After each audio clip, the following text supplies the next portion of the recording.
মাগুরা মোহাম্মদপুর সদরের ধোয়াইলে জমে উঠেছে ঈদের ঐতিহ্যবাহী বিরাট পশুর হাট। ক্রেতা বিক্রেতাদের উপচে পড়া ভিড় হয়েছে।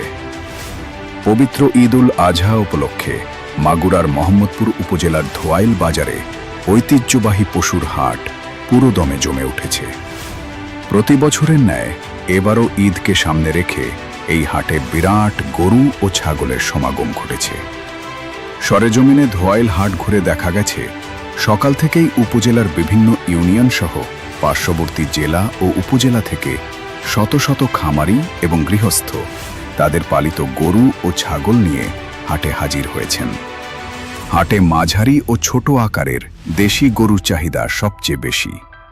পাশাপাশি বড় আকারের গরুর দিকেও নজর রয়েছে শৌখিন ক্রেতাদের। ছাগলের বাজারেও রয়েছে ক্রেতাদের উপচে পড়া ভিড়।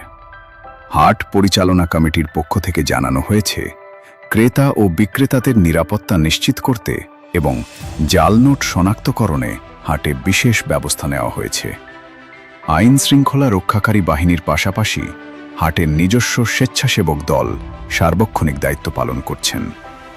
ঈদের আগের দিন পর্যন্ত এই হাটে রেকর্ড পরিমাণ পশু কেনাবেচা হবে বলে আশা করছেন সংশ্লিষ্টরা।